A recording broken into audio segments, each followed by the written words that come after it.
doctrinas más fundamentales de la fe cristiana. De hecho, es la doctrina que distingue a la fe cristiana de todas las otras religiones del mundo.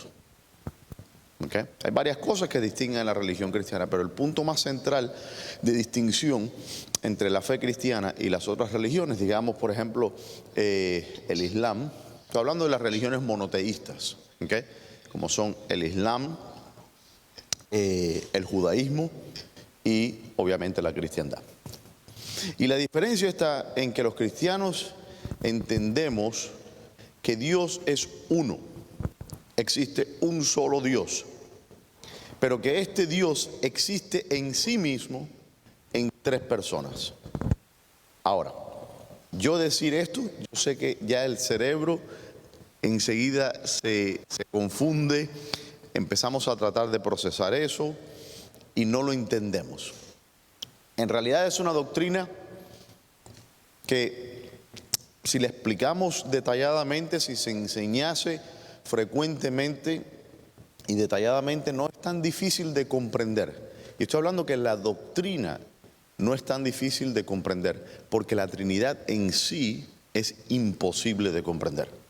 Porque si pudiésemos entender la Trinidad, significa que nosotros somos iguales a Dios, porque podemos entender a Dios a plenitud. Y esto es imposible.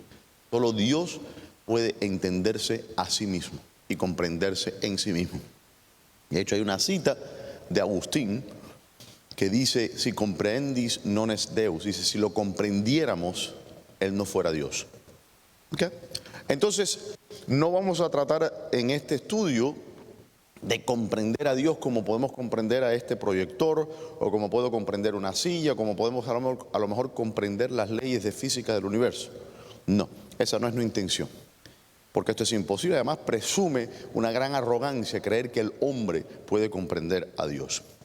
Pero lo que vamos a tratar de entender es la doctrina en sí, es decir, cómo es que a través de los siglos la Iglesia ha formulado una forma de explicar, de forma que podamos nosotros entenderlo en cuanto a que esto sea entendible, para que entonces podamos después enseñárselo y comunicárselo a otras personas. ¿Claros estamos hasta ahí? Okay.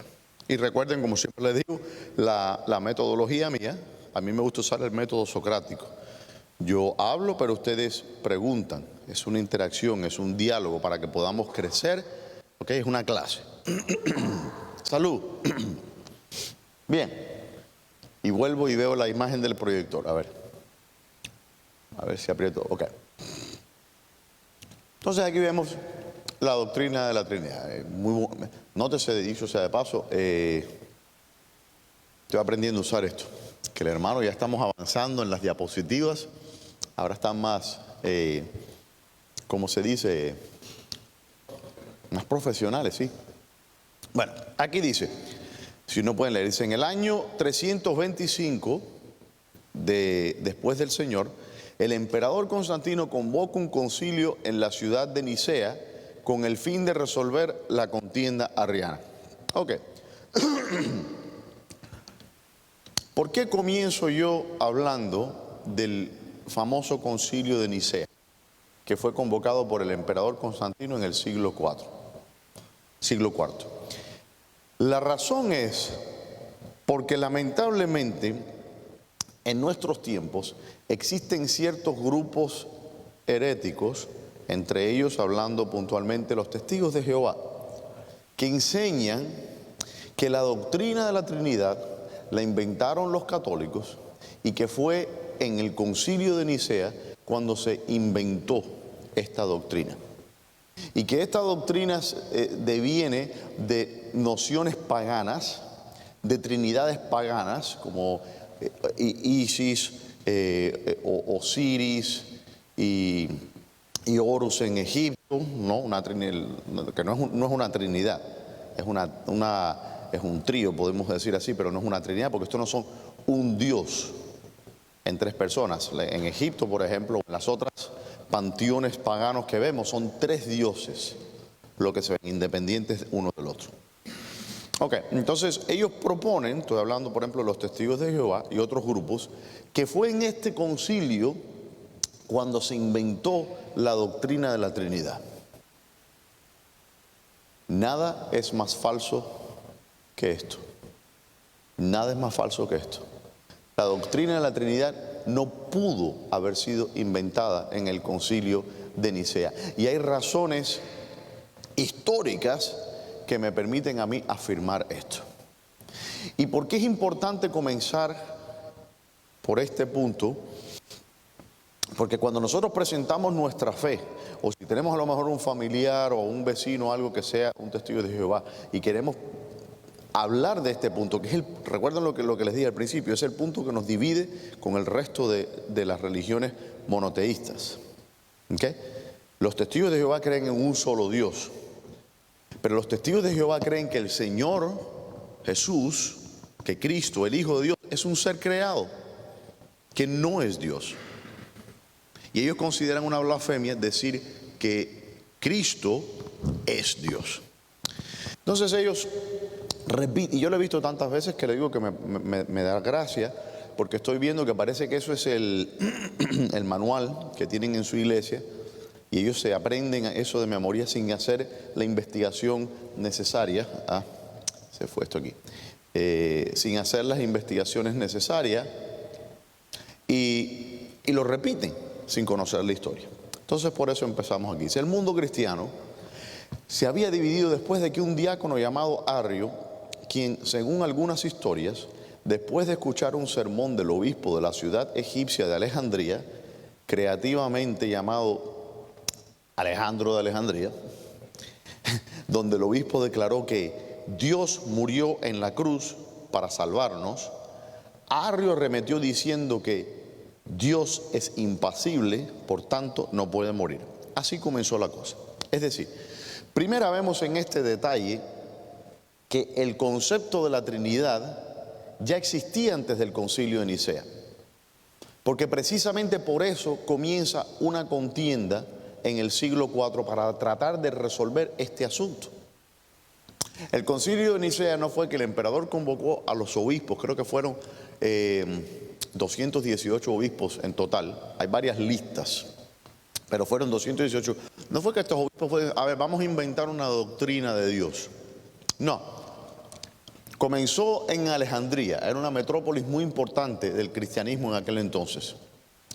Y había, el obispo de aquella ciudad se llamaba Alejandro de Alejandría, eso quedaba en Egipto. Y entonces Arrio era un presbítero,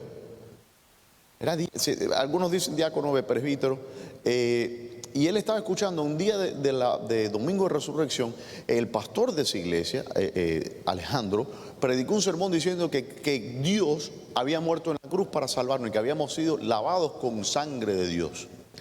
Y Arrio dijo, no, porque Dios no puede morir, Dios es impasible, es imposible que Dios muera.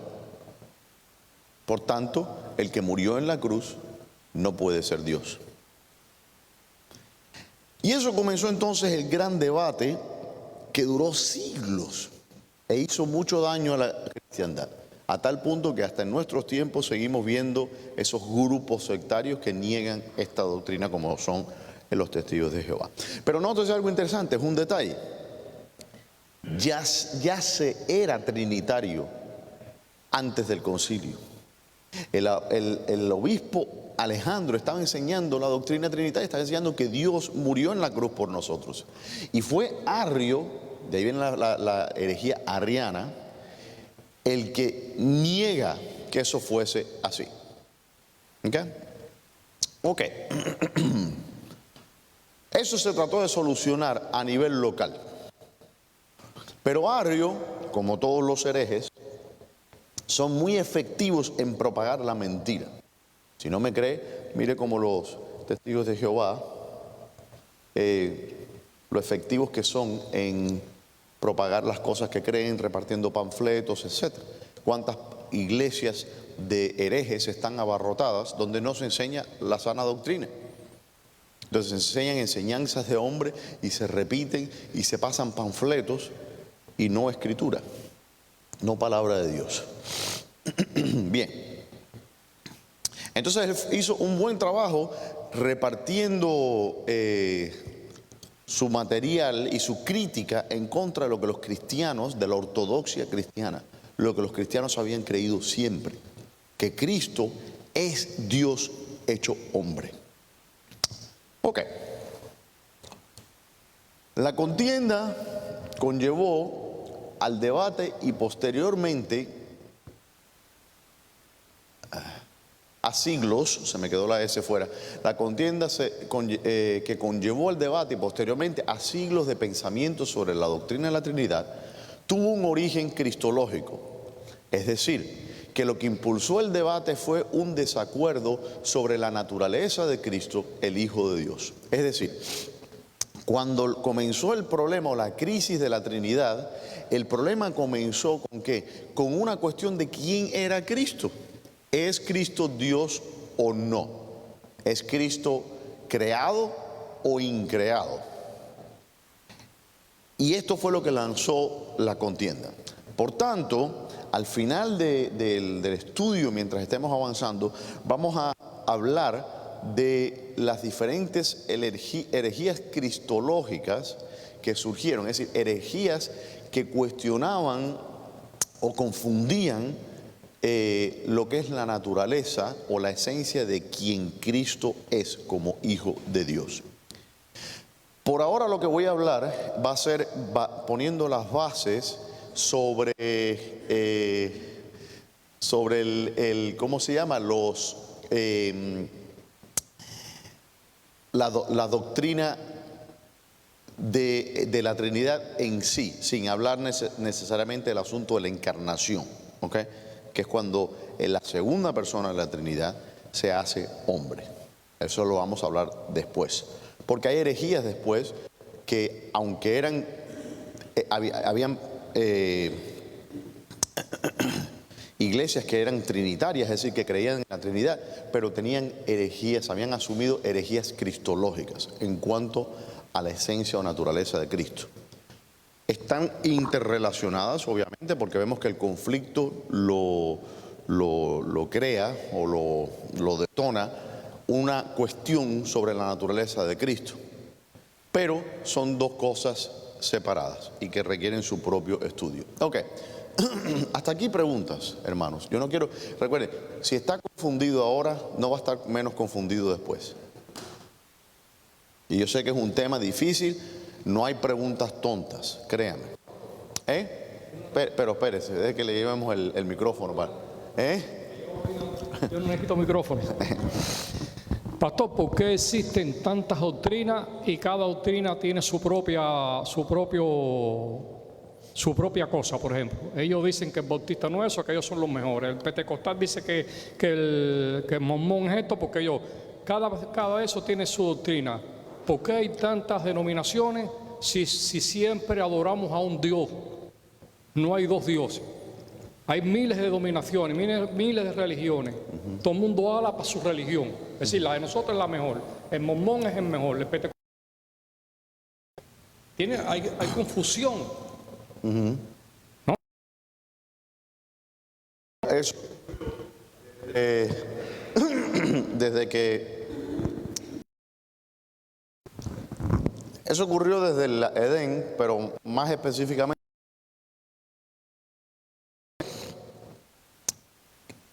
¿qué es lo que vemos en Babel? En Babel vemos el hombre, el ser humano, construye una torre, un sigurat, para hacer que Dios descienda a ellos. Ellos crearon un sistema religioso para ellos relacionarse con Dios.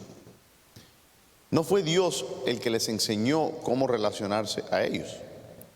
De hecho, vemos que si aprendemos las doctrinas del Señor, desde el principio Dios nos había dicho cómo era que teníamos que tener una relación con Él, que es lo que significa la palabra religión. La palabra religión viene del latín religare, que significa volver a atar o volver a juntar. Y Dios nos enseñó que la forma de volver al Edén, la forma de volver a tener comunión con Él, fue por medio de derramamiento de sangre, de un sacrificio.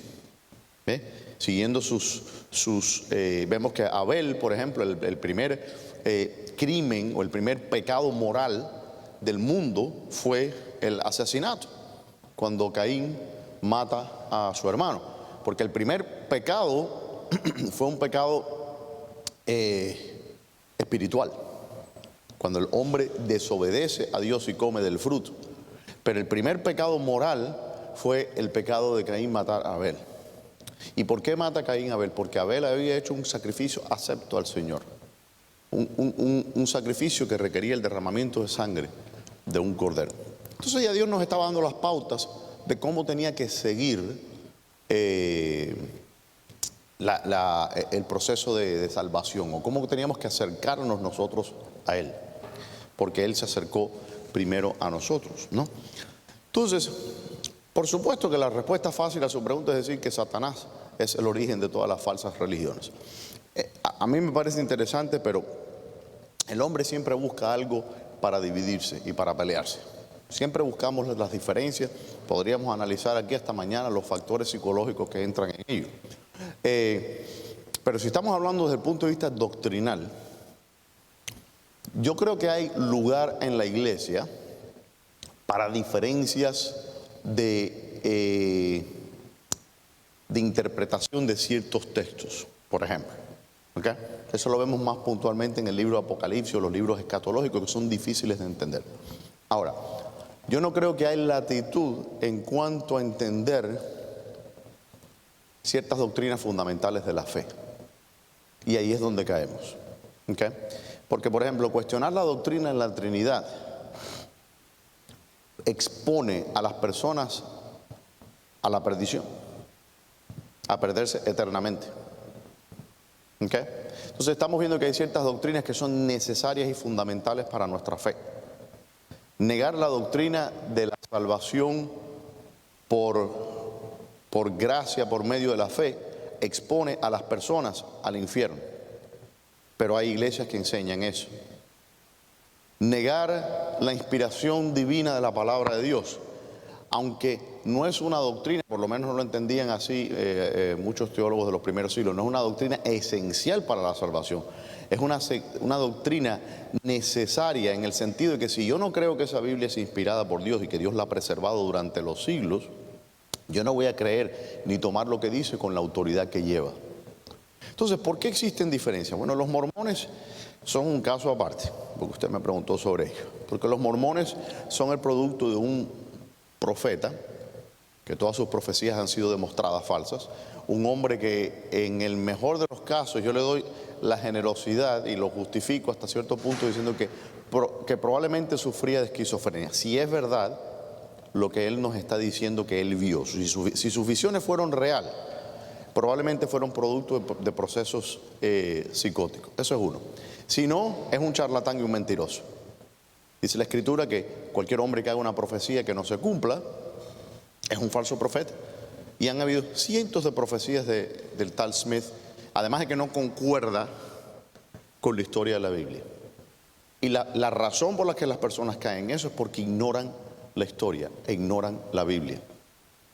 Los pentecostales, otra situación similar. Nos vemos que hasta que hubo el famoso avivamiento en la calle Susa en Nueva York en el 1901, cuando los pentecostales empezaron a hablar en las lenguas espirituales o las lenguas angélicas que ellos hablan, cuando vemos que en la historia de la cristiandad tal cosa en realidad nunca existió. Sí se ve en los cultos paganos, ¿okay? Eso de caer en un trance y hablar en lenguas, eso era una práctica común en los cultos paganos, pero no así en la iglesia. Sí vemos que la Escritura nos enseña claramente que el don de hablar en lenguas, como se manifestó en el día de Pentecostés, se refería a, disculpe hermano, yo tengo que estar, okay. Se refiere a la habilidad de entender a una persona en su propio idioma, ¿no? Y yo hablar en cualquier, en español, en inglés, y que la persona que me está escuchando sea un árabe, me puede entender en su propio idioma. Ese fue el milagro de las lenguas, ¿okay? Ahora, lo curioso es que yo nunca he visto ese milagro en una iglesia pentecostal. Que ese es el milagro que la Biblia describe puntualmente que ocurrió. Siempre es alguien que está hablando, balbuceando cualquier cosa incoherente y me dice, el Señor me trajo este don de profecía para usted, para decirle a usted. Pues si usted es un hijo de Dios, usted no me necesita a mí, que el Señor me hable a mí para decirle a usted. El Señor le va a hablar a usted. Usted tiene el Espíritu residente en usted. Entonces hay muchas inconsistencias teológicas con estas diferentes sectas. Pero para contestar brevemente su pregunta, ¿por qué existen tantas diferencias y tantas herejías? Porque el diablo es real. Y porque el diablo engaña y porque el diablo confunde. Y el diablo nos puede también confundir a nosotros y nos puede engañar si no estamos arraigados en la palabra de Dios. Entonces, constantemente tenemos que chequear nuestras nociones, nuestras ideas, nuestras influencias para mantenernos siempre en la palabra de Dios. Ahora, dicho esto, yo no estoy diciendo que si una persona es pentecostal o habla en lengua se va al infierno. Ojo, la Escritura es clara en esto. Si una persona recibió al Señor Jesucristo como su Señor y su Salvador y entiende que el Señor es Dios encarnado y vino para salvarlo, esa persona va a ser salva. Eso es lo que enseña la Escritura, la simpleza del Evangelio. Por eso yo le digo que hay cierta latitud. Hay dispensacionalistas, por ejemplo, que interpretan las profecías o la escatología en ese sentido. Yo no soy dispensacionalista. Y tengo hermanos queridos, hay hermanos en esta iglesia que son dispensacionalistas. Yo no lo soy. Eso no son doctrinas que son fundamentales de la salvación. ¿Por qué? Porque ahora vemos oscuramente como por un espejo. Y todos vemos con la nociones limitadas de la revelación de la palabra de Dios y los sentidos limitados y nuestra inteligencia limitada. Entonces, en cuanto a esas cosas, hay debate y lo va a haber siempre, ¿no? El debate de, por ejemplo, si, no sé, si las iglesias tiene que haber, me saco el caramelo, si debe haber un pastor o un sistema de ancianos o lo que fuera. Ok, son debates que existen en la iglesia, no son debates que afrontan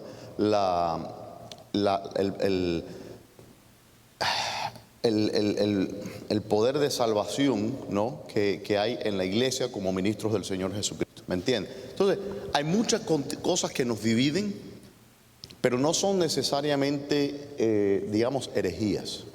¿Okay? Pablo y Bernabé se separaron. Eso no significa que Bernabé se fue al infierno porque se separó de Pablo. A veces es necesario que la iglesia se separen ciertos hermanos. Fíjense que le digo hermanos, ¿ok? Porque están en desacuerdo con ciertas cosas. A lo mejor hay hermanos, por ejemplo, qué sé yo, que no les gusta que nosotros, en vez de pasar el plato de la ofrenda, hagamos a las personas venir acá y se sientan incómodos y se van a otra iglesia. Amén, no hay problema con eso. ¿Entiendes? Ahora, si un hermano viene y afrenta la doctrina de la Trinidad, ahí tenemos ya un problema. Si un hermano viene y me dice, no, yo puedo ser salvo porque yo soy una buena persona, ahí tenemos un problema. Si un hermano me dice, no, pero es que la Biblia fue escrita por los hombres, entonces, y ahí tenemos un problema. ¿Me entiende, hermano? Yo sé que fue una respuesta larguísima, pero quiero tocar todos los puntos que usted preguntó. Ok, ¿alguna otra pregunta? Pastor, no, yo solamente comentar que relacionado al tema que estás mencionando sobre las otras denominaciones, hay que entender también que hay creyentes que han llegado también a esas iglesias y solamente han sido expuestas a las enseñanzas de esa iglesia. Entonces, ciertamente ellos ven que todo lo que ellos están aprendiendo allí debe ser lo que es correcto, ¿no? Muchas veces estos creyentes se topan con otros cristianos de otra denominación cristiana y comienzan entonces a ver que hay quizás algunos puntos de vista diferentes en cuanto a alguna doctrina. Y muchas veces cuando ellos son expuestos a esta enseñanza, reconocen o se dan cuenta que entonces donde ellos habían escuchado antes esa enseñanza estaba mal interpretada en ese momento. Y es por eso, de hecho, no solamente una señal de humildad, sino de que un cristiano que tiene años en el Evangelio ha inclusive cambiado de parecer en algunas interpretaciones que al principio hacía. Bien sea porque le enseñaron de una forma y después él mismo estudiando las Escrituras, el Espíritu Santo lo dirigió, o llegó a un lugar donde les pusieron más claramente la palabra y dice, wow, de esta forma no me lo habían enseñado. Y tenemos de hecho un ejemplo bíblico acá, donde en Hechos capítulo 18, cuando hablamos del tema de que Apolos está predicando en Éfeso, dice la Escritura en el versículo 24, llegó entonces a Éfeso un judío llamado Apolos, natural de Alejandría, varón elocuente, poderoso en las Escrituras. Este había sido instruido en el camino del Señor y siendo de espíritu fervoroso, hablaba y enseñaba diligentemente lo concerniente al Señor, aunque solamente conocía el bautismo de Juan, y comenzó a hablar con denuedo en la sinagoga. Estamos hablando de un cristiano, era un creyente, Apolo. Pero ¿qué nos dice el texto? y comenzó a hablar con denuedo en la sinagoga y dice, pero cuando lo oyeron Priscila y Aquila, le tomaron aparte y le expusieron más exactamente el camino de Dios. Entonces eso es lo mismo que hacen los cristianos, que a lo largo de los años van topándose con otros creyentes y le van mostrando con mayor profundidad algunos textos que quizás son difíciles de interpretar, y entonces la persona recibe a la vez más claridad en algún tema específico. Exactamente, hermano. Y eso pasa, lamentablemente, cuando alguien viene a una iglesia, está como que la doctrina que la iglesia enseña. Entonces se le enseña eso primero y después se le enseña la escritura por esa óptica. Eso es un problema grave. Tenemos que presentar la palabra de Dios. Palabra de Dios sin decir, bueno, nosotros como bautistas interpretamos esto, ok, pero la pregunta es si es válida esta otra interpretación, si es bíblica esta interpretación. Y ahí es donde tenemos el detalle y las diferencias entre las diferentes denominaciones. Pero bien, para los hermanos que llegamos estamos hablando de la Trinidad. Es un tema que estamos volviendo a visitar, ya lo hemos hablado antes, pero me parece que es un tema que nunca se puede repetir lo suficiente. Y habíamos comenzado exponiendo, antes de que ustedes llegaran, la cuestión del Concilio de Nicea. La razón por la que comenzamos por ahí es porque los testigos de Jehová y otros grupos, estoy haciendo una recapitulación rápida para los que no estaban ahí en ese momento, los testigos de Jehová, etcétera, enseñan que la doctrina de la Trinidad se inventó, ¿no?, en el Concilio de Nicea. Que la inventaron los católicos, que era una doctrina que se fomentó, se formó de diferentes nociones paganas y que después eso se impuso en la cristiandad, pero que los cristianos originalmente no creían en la doctrina de la Trinidad. Entonces, ahí estamos, ya vemos el caso, digamos aquí, que la contienda comienza con un problema cristológico, de quién era Cristo, porque había un obispo en Alejandría que había enseñado que Dios había muerto en la cruz para salvar a los pecadores. Y un tal diácono Arrio arremetió diciendo, no, porque Dios no puede morir, Dios es impasible. Ok, y entonces ahora estamos en este otro punto. A ver cómo es. Okay. No, ¿qué hice? Quiero volver a saber. Aquí, entonces estamos aquí ahora. Dice, esta contienda local fue en la ciudad de Alejandría, comenzó a tener réplicas telúricas hasta extenderse a los extremos del Imperio Romano. El emperador, por tanto, un hombre políticamente diestro y astuto y altamente pragmático, convoca al concilio para resolver esta contienda que amenaza con destruir la unidad que él había conseguido para su imperio. Constantino acababa de unificar el imperio después de la batalla del puente Milvio. Y él había declarado a la religión cristiana, la cual él profesaba practicar, como una religión, no la religión oficial, pero una religión lícita en el imperio. Pero de repente, ahora que surgió esta herejía, ahora el mundo cristiano se estaba dividiendo.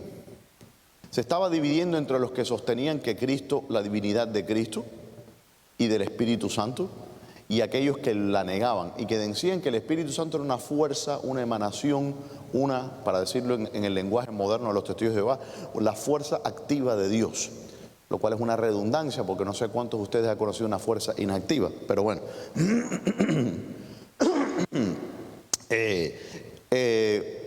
Y entonces se empezó a dividir la iglesia. Esta doctrina se empezó a meter en las iglesias y las personas que en otra hora creían la doctrina sana empezaron a dudar y a titubear en su fe. Entonces Constantino convoca este concilio, no porque a él le interesara la resolución de esto de una forma o de otra. Él quería unidad. Y él mandó entonces a traer a todos estos obispos de todo el imperio, creo que al final llegaron 218 de ellos. Los metió en una cámara y les dijo, resuelvan este asunto. Lo que ustedes determinen es lo que se va a enforzar en el resto del imperio.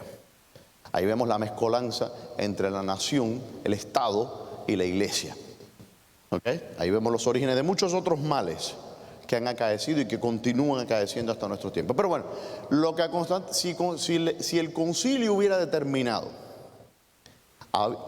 si hubiera fallado en favor de Arrio, el mundo hubiera sido arriano. Si el concilio, como de hecho fue lo que ocurrió, falló en favor de los trinitarios, por tanto Constantino sancionó aquello. A él no le importaba cuál era lo que al final de cuentas saliera de ese concilio. Él lo que quería era unidad, paz para su imperio. No quería bochinches. ¿Ok? Entonces tenemos que entender las razones políticas por las cuales se fomenta ese concilio. ¿Tuvo beneficios el concilio? Por supuesto que tuvo mucho, porque forzó a los cristianos por primera vez a pensar sobre estos asuntos de una forma sistemática y a crear un lenguaje para comunicar estos misterios de la fe que están claramente enseñados en la Escritura. ¿No? Bien, ¿preguntas hasta ahora? No. Bien. Dice, quiere decir que la causa del concilio, más que teológica, fue motivada por fines políticos. El resultado del concilio fue el siguiente credo o declaración de fe. Y muchos de ustedes, si fueron católicos alguna vez, habrán visto este credo porque se recita todavía en la Iglesia Católica, que es este que vamos a ver aquí.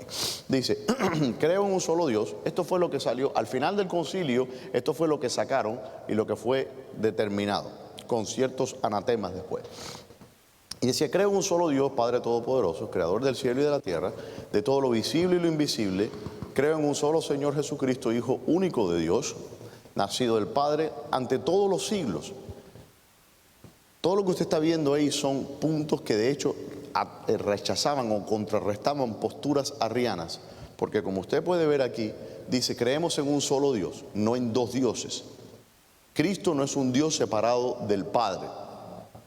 No creemos en tres dioses, creemos en un solo Dios. Ahí comenzamos con el Shama de los judíos, la oración del Shama, que se encuentra en Deuteronomio capítulo 6.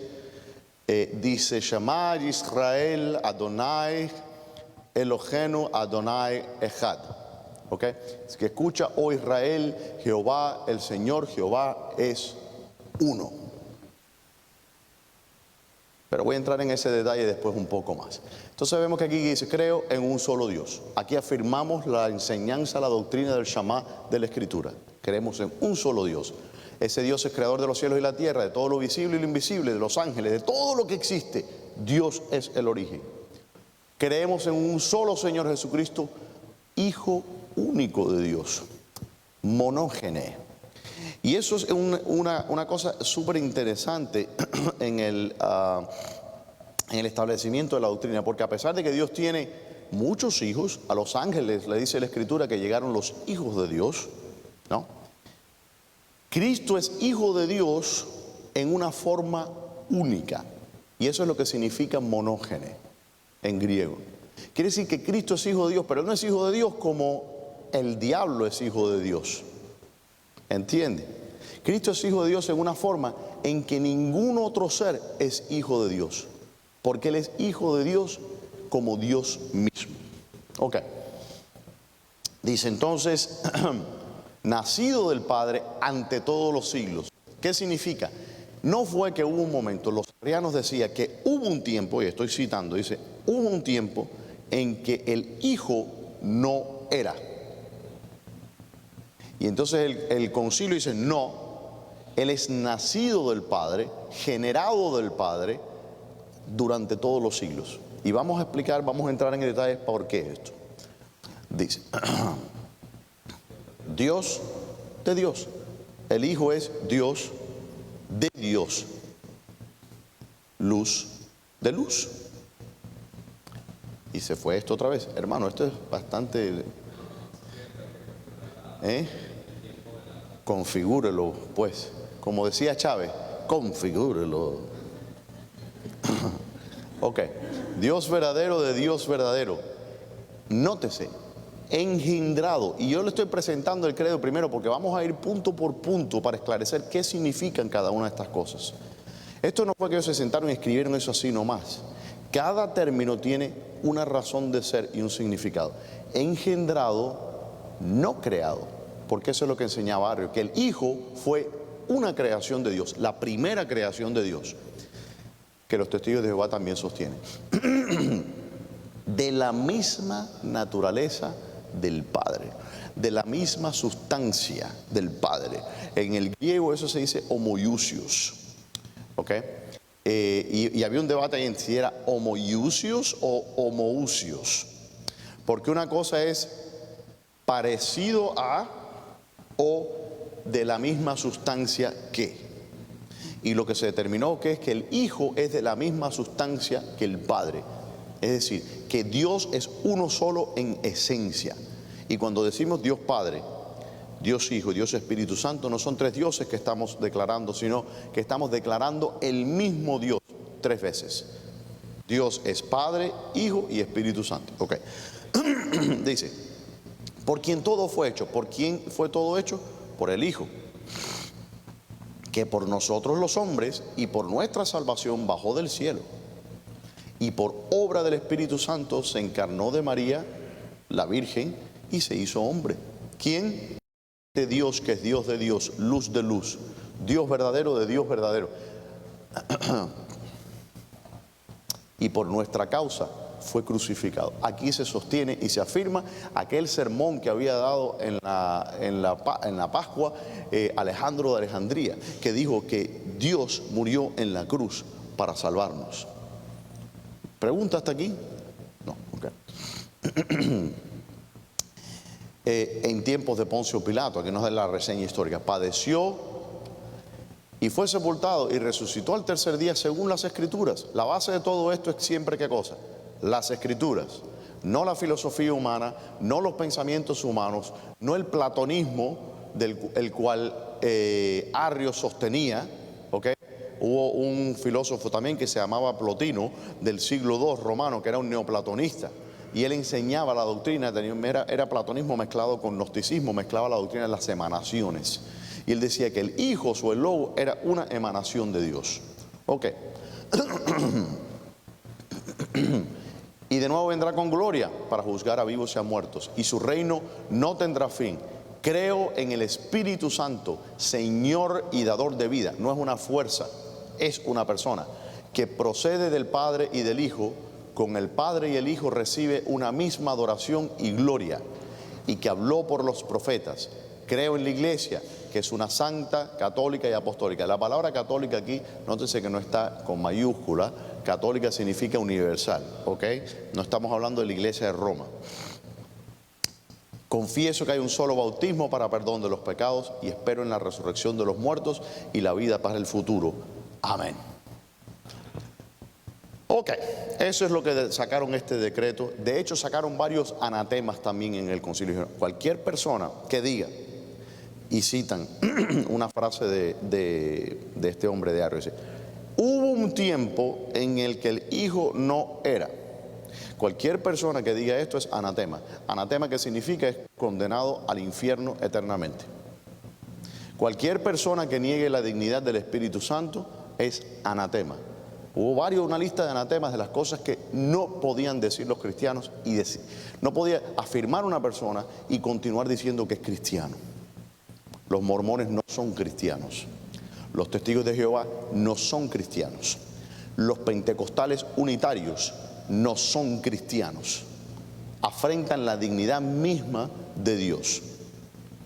Todos los demás creen en la Trinidad, creen en una enseñanza bíblica del concepto de Dios. Sin embargo, el concilio de Nicea, a pesar de su peso en la historia del desarrollo de la teología cristiana, no fue el origen de la doctrina de la Trinidad, como les comencé diciendo. Eso es lo que dicen los testigos de Jehová, que los católicos inventaron la doctrina de la Trinidad en el concilio de Nicea. Eso es completamente falso, como se lo voy a demostrar. Dice, no fue el origen de la Trinidad, aunque los testigos de Jehová, en su ignorancia histórica y teológica, repitan esta aserción ad nauseam en las paradas de buses y entradas de los mercados, como todos hemos visto. El concilio de Nicea y luego el de Constantinopla solo sirvieron para desarrollar un lenguaje teológico que permitiera una comprensión y diálogo más preciso de esta doctrina central de la fe cristiana. Eso fue lo que pasó en Nicea. En Nicea simplemente se tomó doctrinas que eran aceptadas por todos los cristianos a través de los siglos hasta ese punto, y se le dio un lenguaje más técnico, un lenguaje teológico para que nosotros podamos pensar sobre estas cosas, ¿ok? Para que podamos, como decía Agustín, comprender lo que ya mi fe cree. Eso es el único beneficio que ha tenido Nicea. Nicea no nos dio la fe cristiana. La fe cristiana nos viene en la palabra de Dios, ¿ok? Nicea simplemente es una manera de usar un lenguaje para nosotros comunicar ciertas ideas más fácilmente. Le doy un ejemplo. Dios es omnisciente, ¿Sí o no? ¿Dónde dice eso en la Biblia? No dice omnisciente. Porque muchos dicen, la palabra Trinidad no está en la Biblia. Y yo, no, la palabra Biblia tampoco está en la Biblia. ¿Qué voy a hacer? ¿Votar la Biblia? Porque argumentos de niños, porque son argumentos infantiles. Pero la palabra omnisciente y omnipresente no está en la Biblia.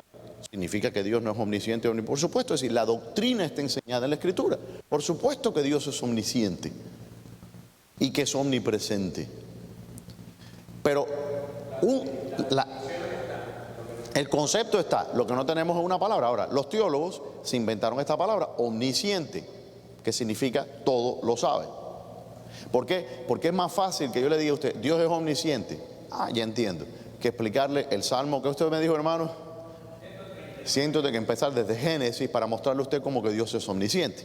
Entonces lo que hace eso es simplemente nos da un lenguaje técnico para comunicar más fácilmente estas nociones.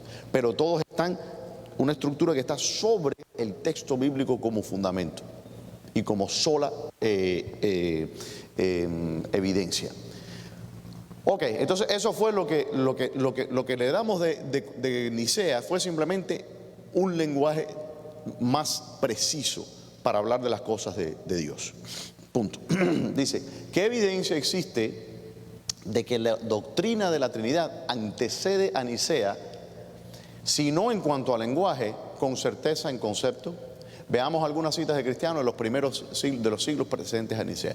Y aquí yo le puse, no quise ponerle muchas citas porque hubiéramos estado aquí 3 domingos simplemente leyendo citas de todo lo que se ha escrito antes del concilio de Nicea por cristianos. Ireneo, para que tenga una noción de quién era este caballero, era discípulo de Policarpo. No era discípulo, estoy confundido. Sí, era discípulo de Policarpo. Y Policarpo era discípulo del apóstol Juan. Ireneo fue consagrado como obispo por el apóstol Pedro y el apóstol Pablo. Para que entiendan quién es este señor, esto no fue un don nadie que se apareció, esto era un cristiano del segundo siglo que tuvo relación y conexión con los apóstoles. Y esto es lo que dice él: aquel que ha ungido es el Padre, aquel que ha sido ungido es el Hijo, y lo ha sido en el Espíritu Santo, que es la unción. Y el Padre decide y manda, el Hijo ejecuta y modela, el Espíritu alimenta y da crecimiento, y el hombre progresa poco a poco hacia la perfección. No usa la palabra Trinidad, pero ahí obviamente estamos viendo una doctrina trinitaria en el siglo II. 200 años, Ireneo murió en el año 180. El concilio de Nicea fue en el año 325. Y ya estamos viendo una doctrina trinitaria sólida. Volvemos a este aparato blasfemo que no quiere que... Bien, vamos a otra cita. Un ataque, no sé, yo creo que es arriano el aparato este, es antitrinitario, por eso dice, reconocemos también un hijo de Dios. Esto es una defensa que está haciendo un cristiano en contra de los que atacan la fe. Y le dice, nosotros reconocemos un hijo de Dios, y que nadie tenga por ridículo que Dios tenga un hijo, porque nosotros no pensamos sobre Dios y también Padre y sobre su Hijo a la manera como fantasean sus poetas, los paganos, que en sus fábulas nos muestran dioses que nada son mejores que los hombres, sino que el Hijo de Dios es el verbo del Padre en idea y energía. Vamos a explicar eso. Porque por su operación y por su intermedio fue todo hecho, siendo uno solo el Padre y el Hijo, y estando el Hijo en el Padre y el Padre en el Hijo. Y ahí vemos las referencias. En una unidad y potencia espirituales. El Hijo de Dios es inteligencia y verbo del Padre. Eso pudo haber sido escrito por Aquino. ¿Ok? No, ¿por qué volví hacia atrás? Y por... Sí, pero ajá. Ok. Esto es otra cita. Este señor que usted ve aquí, Atenágoras, fue un filósofo cristiano. ¿De qué siglo? Del siglo II. murió en el año 190. Otra vez, 200 años aproximadamente, ¿cuánto? ¿Cuánto? El concilio fue en el 325 y él murió en el 190. 197 años antes de Nicea. Y esto escribe: ¿quién pues no se sorprenderá de oír llamar ateos a quienes admiten a un Dios y Padre y a un Dios Hijo y un Espíritu Santo, que muestran su potencia en la unidad y su distinción en el orden? Y no se para aquí nuestra doctrina teológica, sino que decimos existir una muchedumbre de ángeles y ministros a quienes Dios, creador y artífice del mundo, por medio del Verbo que de Él viene, distribuyó las funciones, confiándoles el cuidado de los elementos, de los cielos, del mundo y lo que en Él hay, y de su buen orden. Eso pudo haber sido escrito después de Nicea. Sin embargo, cuando usted le dice a un testigo de Jehová: mira, los cristianos ya estaban escribiendo esto 200 años antes de Nicea, ¿cómo explicas tú que la doctrina de la Trinidad se inventó? ¿Cuántos han escuchado eso, dicho sea de paso, con los que han tenido relación con los testigos de Jehová? ¿Usted ha escuchado eso? ¿Usted ha escuchado eso? Que la doctrina de la Trinidad se inventó en el concilio de Nicea. No hay nada más absurdo y ridículo. De hecho, la primera persona en usar la palabra Trinidad fue Tertuliano. Tertuliano, que vivió en el siglo II. Él fue la primera persona en usar la palabra Trinidad. Bien. Justino Mártir fue martirizado, era un filósofo cristiano, y fue martirizado en el año 165. Dice, la palabra, por ser ella ese mismo Dios engendrado del Padre del universo. Está hablando de la palabra, del logos, del verbo de Cristo. Ok. No quiero seguirle dando citas, como le digo, podría darle dando citas de estos textos de los primeros cristianos hasta mañana, pero ya para muestra un botón. Ok. Para muestra un botón para demostrar que la enseñanza de estos grupos de que la doctrina de la Trinidad fue creada o fabricada por los católicos en el cuarto siglo es completamente falsa. ¿Por qué? Porque estas citas, dice, son solo unas citas para mostrar que la Trinidad, aunque no en la misma nomenclatura, no con el mismo nombre o términos, usada después de Nicea, sí estaba presente en el pensamiento cristiano desde el principio. Sin embargo, la más grande e indiscutible evidencia de la doctrina de la Trinidad es el testimonio mismo de sí mismo, valga la redundancia, que Dios da en su palabra. Proverbios 8, que alguien me lea. Proverbios 8. Sí.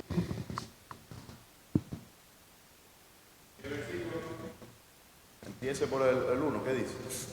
El 1 dice,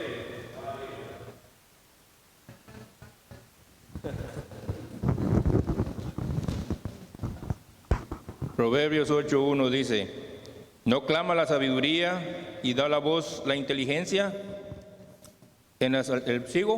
Sigue. En las alturas junto al camino, a las encrucijadas de las veredas se para. En el lugar de las puertas a la entrada de la ciudad, a la entrada de la puerta da voces. Oh hombres, a vosotros clamo, y dirijo mi voz a los hijos de los hombres. Entended, oh simple discreción, y vosotros necios, entrad en cordura. Oíd, porque hablaré cosas excelentes, y abriré mis labios para cosas rectas, porque mi boca hablará verdad, y la impiedad abomina mis labios. Justas son todas las razones de mi boca, no hay en ellas cosa perversa ni torcida. Todas ellas son rectas al que entiende y razonable a los que han hallado sabiduría. Recibid mi enseñanza y no plata, y ciencia antes que el oro escogido, porque mejor es la sabiduría que las piedras preciosas, y todo cuanto se puede desear no es de compararse con ella. Yo, la sabiduría, habito con la cordura y hallo la ciencia de los consejos. El temor de Jehová es aborrecer el mal, la soberbia y la arrogancia el mal camino, y la boca perversa aborrezco.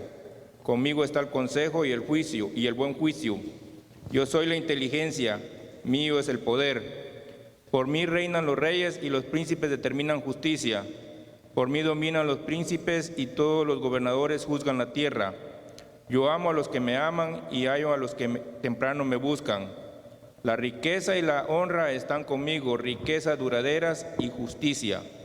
Mejor es mi fruto que el oro y que el oro refinado, y mi rédito mejor que la plata escogida. Por vereda de justicia guiaré por en medio de sendas de juicio, para hacer saber a los que me aman, para hacer saber que los que me aman tengan su heredad y que yo llene sus tesoros. El 22 dice, Jehová me poseía en el principio, ya de antiguo antes de sus obras. Eternamente tuve el principado desde el principio, antes de la tierra. Antes que los abismos fui engendrada, antes que fuesen las fuentes de las muchas aguas, antes que los montes fuesen formados, antes de los collados ya había sido yo engendrada. Puede frenar ahí cuestiones de tiempo, pero ahí estamos viendo un mensaje trinitario. La sabiduría había existido siempre con Jehová. ¿Cuándo? Eternamente. ¿Existió acaso un momento o un tiempo en el que Dios no tuvo sabiduría? Entonces la sabiduría es eterna con Dios, porque es una parte esencial no me gusta usar la palabra parte, pero es algo esencial en Dios. Vamos a terminar ahí por cuestiones de tiempo, pero continuaremos la semana que viene. Recuerden que quedamos en el capítulo 8 de Efesios, de Proverbios, y vamos a ver, léanse después el capítulo 30 de Proverbios, donde habla de el Hijo de Dios. ¿Okay? Padre Celestial, gracias por esta palabra expuesta. Gracias, Señor, porque tú eres santo. Te damos la gloria, Padre, Hijo y Espíritu Santo. Guíanos ahora, Señor omnipotente, a la segunda hora para